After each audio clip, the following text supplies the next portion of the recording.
আল্লাহ রাসূল সাল্লাল্লাহু আলাইহি ওয়াসাল্লাম ফরমান, আল্লাহর হাবিব জনাবে নবী মুহাম্মদুর রাসূলুল্লাহ সাল্লাল্লাহু আলাইহি ওয়াসাল্লাম ফরমান, যে ব্যক্তি তার জবান দ্বারা একবার আলহামদুলিল্লাহ বলবে, যে ব্যক্তি তার জবান দ্বারা একবার সুবহানাল্লাহ বলবে, একবার সুবহানাল্লাহ আলহামদুলিল্লাহ বলার কারণে এই যে আমরা একবার সুবহানাল্লাহ আলহামদুলিল্লাহ বললাম, এটার কারণে আসমান এবং জমিনের মাঝে যতটুকু জায়গা ফাঁকা আছে আমার বাজার এবং পৃথিবীর এক প্রান্ত থেকে অপর প্রান্ত পর্যন্ত যতটুকু জায়গা খালি আছে আমার দয়ার আল্লাহ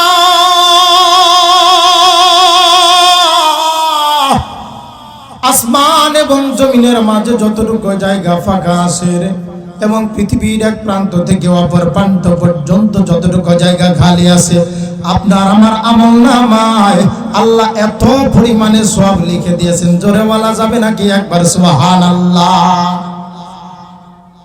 তো মোহতারাম হাজিরিন, তাহলে সুবহানাল্লাহ আলহামদুলিল্লাহ বললে লাভ আছে না নাই? জোরে বলুন, লাভ আছে না নাই?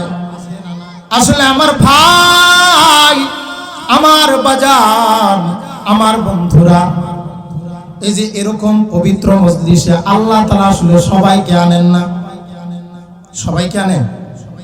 এই যে আপনারা বসছেন, এখনো অনেক ভাইরা বসতে পারে নাই, আপনারা বসছেন কিন্তু এখনো অনেক ভাই বসতে পারে নাই।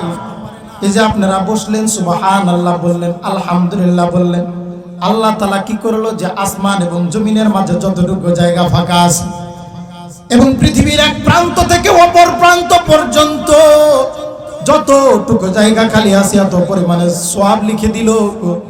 তো এই যে আমরা সওয়াবটা পাইলাম, এই সওয়াবটা আমার ভাইজানেরা পাইল না, তাহলে আমরা ভাগ্যবান নাকি ভাগ্যবান না? জোরে বলুন, বিশাল বড় ভাগ্যবান, বিশাল বড় কপাল থাকলে এরকম মজলিসের মধ্যে আসা যায়। আসলে আল্লাহ তাআলা এরকম মজলিসে তাদেরকে আনেন রে, যাদেরকে আল্লাহ তাআলা মন থেকে মহব্বত করেন, অতি ভালোবাসেন। যাদেরকে আল্লাহ তাআলা ভালোবাসেন তারা এরকম মজলিসের মধ্যে আসে, আর এসে আল্লাহর নাম জপে জপে হুজুরদের কোরআন তিলাওয়াত শুনতে শুনতে, হুজুরদের কোরআনুল কারীমের তাফসীর শুনতে শুনতে আল্লাহ রাব্বুল আলামিনের সওয়াব তাদের আমলনামায় একের পর এক যোগ হতেই থাকে। সুবহানাল্লাহ। তো আমরা ভাগ্যবান ব্যক্তি। তো এরকম ভালোবাসা আমাদের ভাইজানরা কেন পাইল না? আমাদের মনের মধ্যে প্রশ্ন,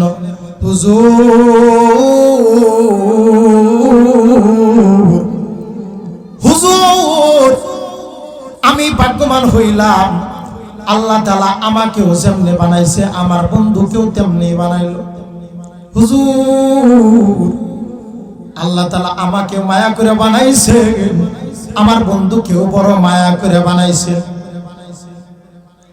আল্লাহ তাআলা তাদেরকে হিদায়াত দিল না, তারা মাহফিলের মঞ্চের মধ্যে পবিত্র আসনের মধ্যে বসতে পারল না, তার এরকম পবিত্র মজলিসের মধ্যে বসার তাদের সৌভাগ্য হইল না। কিন্তু আমাদের কেন হইল? প্রশ্ন আসতে পারে কি পারে না? জোরে বলুন না, প্রশ্ন আসতে পারে কি পারে না? আমার বাজার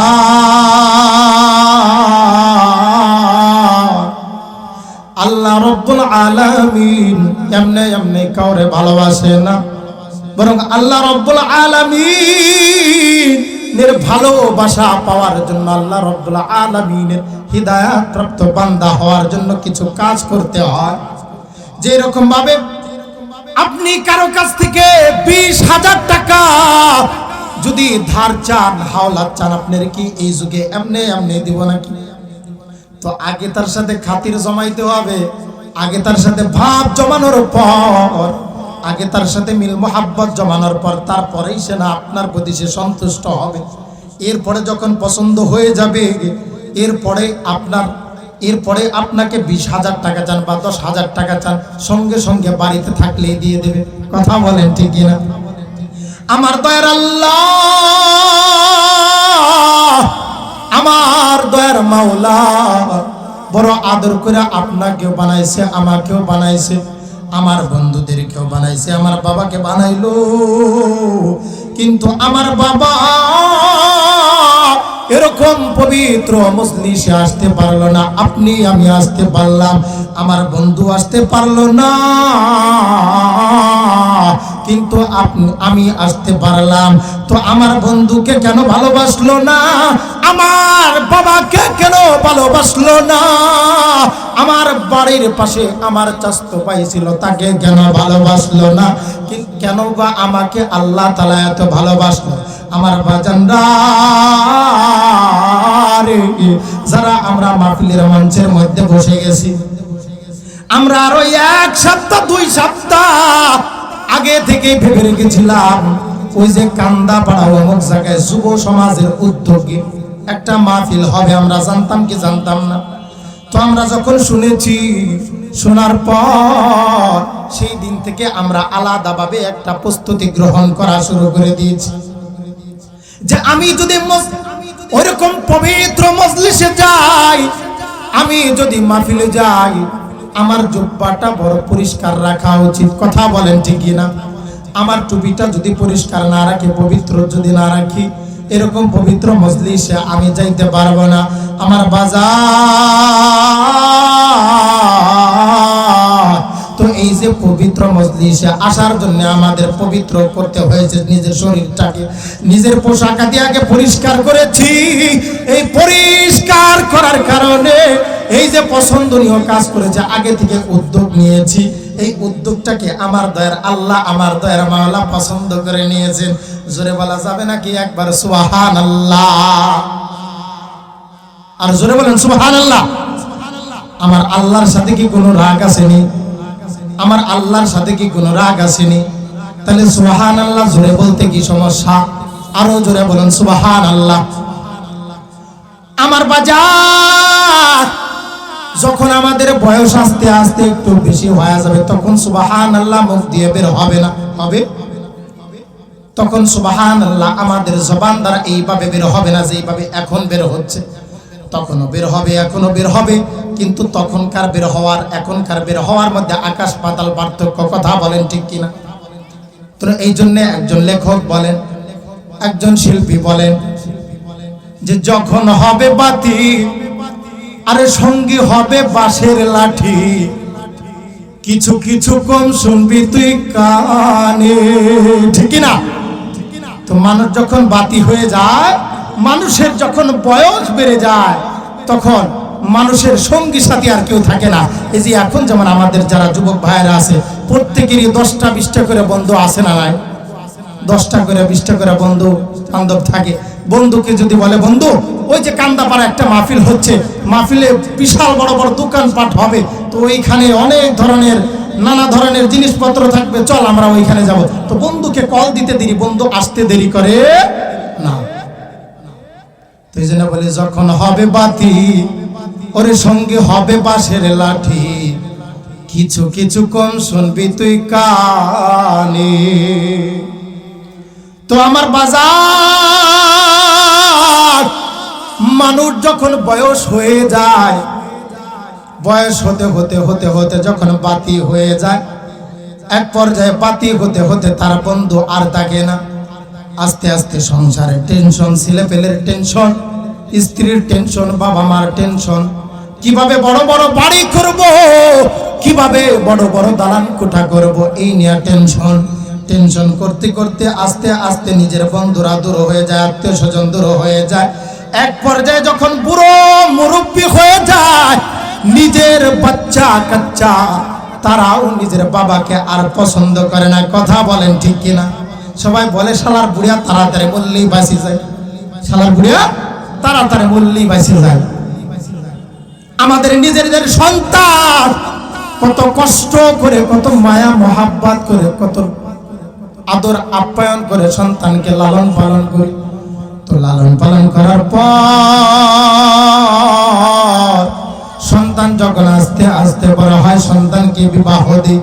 বিবাহ করার পর অন্য এক বাড়ি থেকে একজন নারী নিয়ে আসে, বৌমা নিয়ে আসে। তো নিয়ে আসার পর এবার যখন ওই লোকটা, আপনি যখন আস্তে আস্তে যখন মুরব্বি হয়ে যাবেন, চুলদারি পেকে যাবে, সমস্ত কিছু এই যে চামড়া টামড়া আস্তে আস্তে ভাঁজ পড়ে যাবে। ভাঁজ পড়ে যাওয়ার পর এরপরে আপনি কানেও শুনবেন আস্তে আস্তে কম কথা বলেন, ঠিক কিনা? কানেও কম শোনা শুরু করবে এবং আস্তে আস্তে বল শক্তি যখন কমে যাবে তখন আপনার সঙ্গে আর কেউ থাকবে না, তখন বাঁশের লাঠিতেই সঙ্গী হয়ে যায়। আছে না নাই? এরকম মুরব্বী মানুষ আছে না নাই?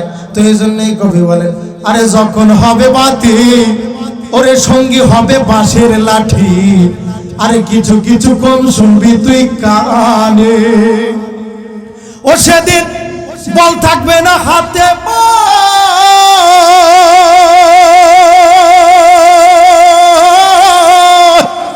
সেদিন বল থাকবে না হাতে বয়, আরে পেশারে মাথাটা ঘুরায়। আছে না নাই? আছে না নাই? তো যখন মুরব্বি হয়ে যায়, পেশার আসে শরীরের মধ্যে, অসহ্য ধরনের অনেক ধরনের যন্ত্রণা শুরু হয়ে যায়। তো যখন প্রেশারের কারণে মাথাটা ঘুরে, এরপরে বলে বউ ও গিন্নি একটু মাথাটা টিপে দাও না। আছে না নাই? জোরে বলুন, আছে না নাই? তো বলে বউ আমার মাথাটা একটু টিপে দিয়ে যাও না। তো বলে যখন বল কমিবে হাতে পায় ওরে পিসারে মাথাটা ঘুরায়, ছোট অক্ষর পড়বে না নয়নে নিরঞ্জনে।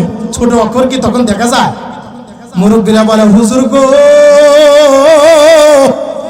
হুজুর, একটা সময় যে কিতাবের তালিম করতাম, ইশারা পরে আপনারা কিতাবের তালিম করে, একটা সময় আমাদের চোখ ভালো ছিল, বাতি ছাড়া বাল্ব ছাড়া আমরা চোখে দেখতাম।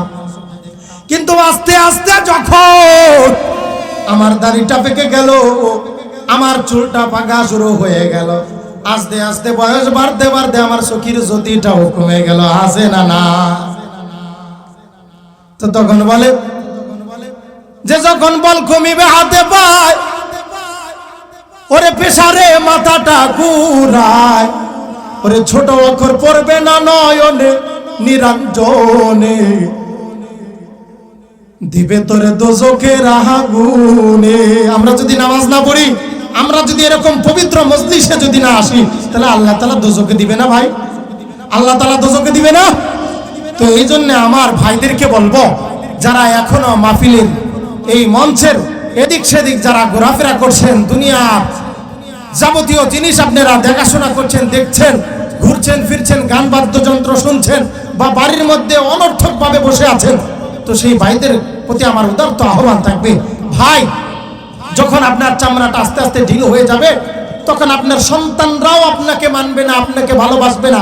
তো তখন যদি আপনি যদি বুড়ো হওয়ার পর যদি সিজদা দেন, বুড়ো হওয়ার পর যদি আমল করেন, এই আমল আর সেই আমলের মধ্যে আকাশ পাতাল ব্যবধান। কথা বলেন ঠিক কিনা?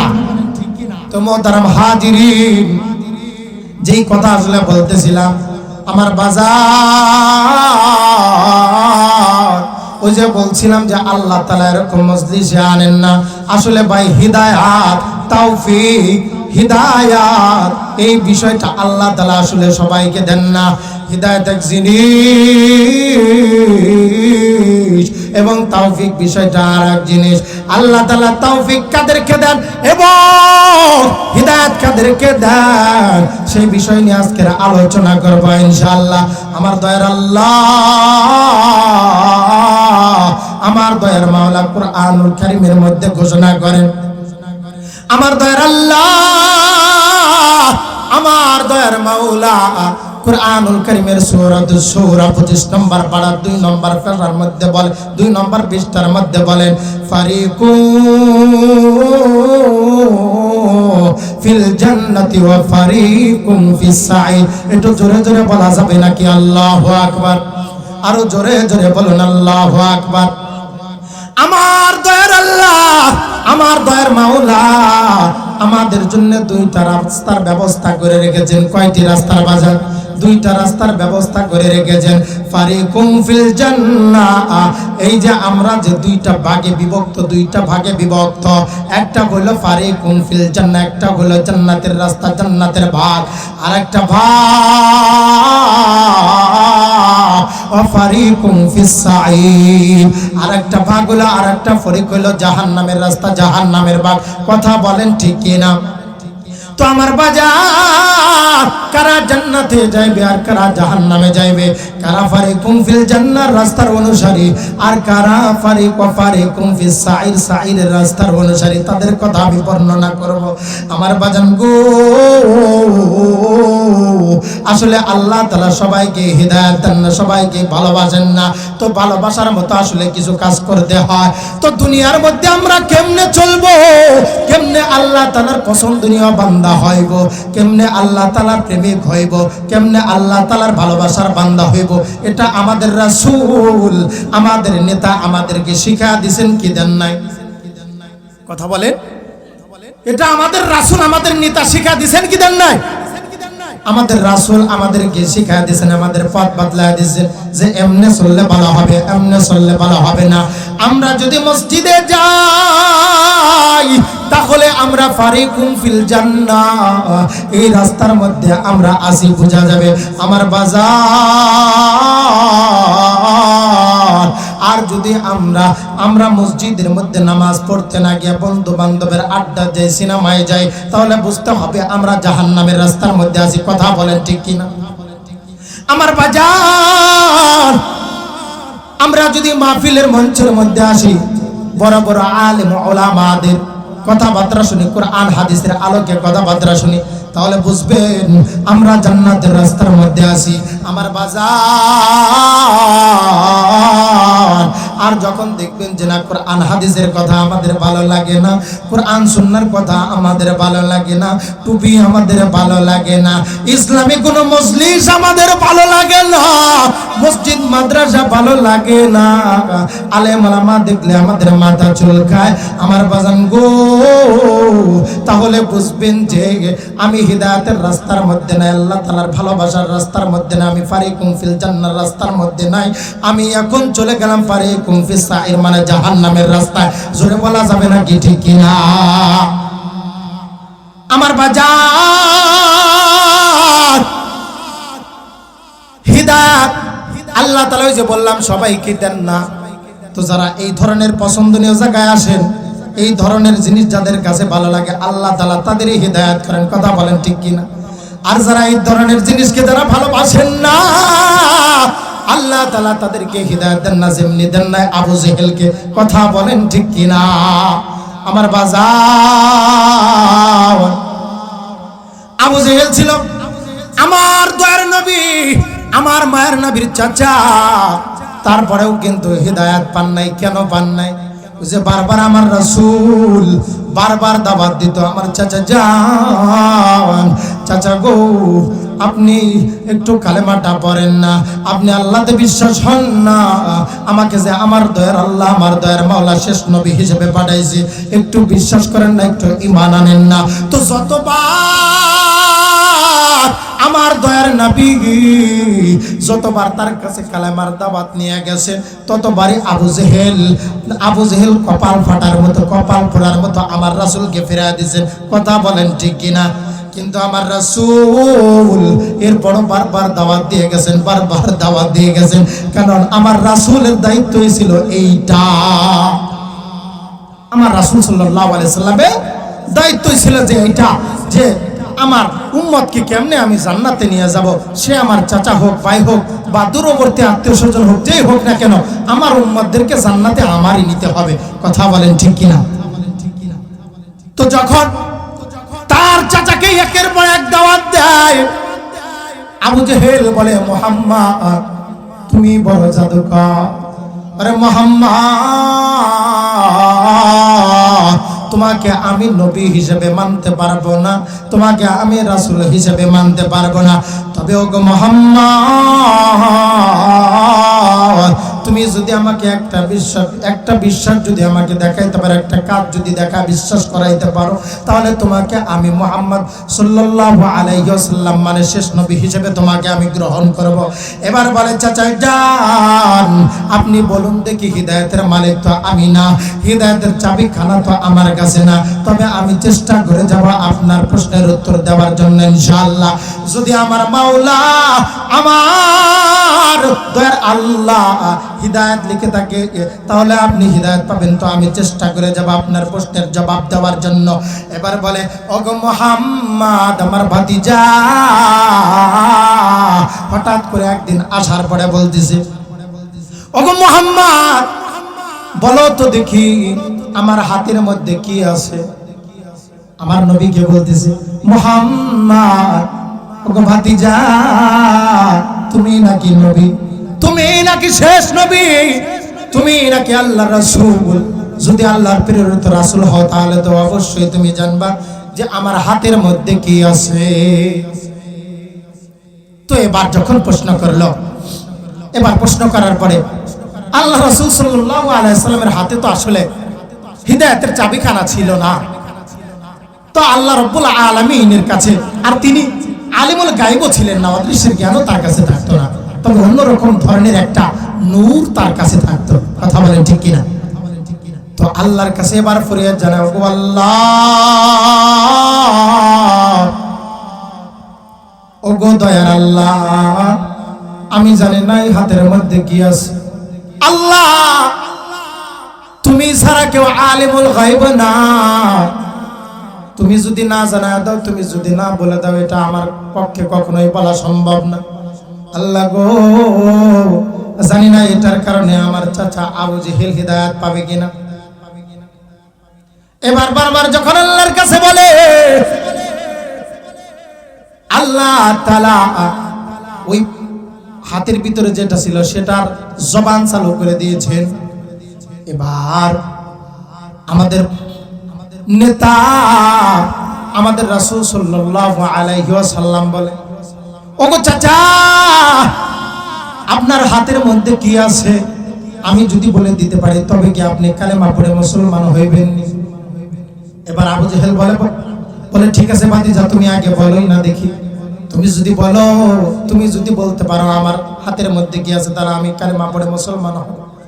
এবার বলতেছে আমি বলবো না, ওই হাতের মধ্যে যা আছে সেই জিনিসটাই যদি বলে দেয়, সেই জিনিসই যদি বলে যে না আমি আল্লাহর প্রেরিত একজন রাসূল, আমি শেষ নবী, তো আপনি কি তাহলে আমাকে মানবেন নি?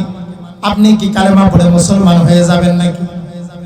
এবার আবু জেহেল বলে তাহলে তো অবশ্যই আমি মুসলমান হয়ে যাব। এবার বলতেছে চাচা একটু কানে নেন না, আপনার যে হাতের মধ্যে আপনি যে জিনিসটা রাখছেন ওই জিনিসটা একটু কানের কাছে নেন না। এবার যখন আবু জেহেল কানের কাছে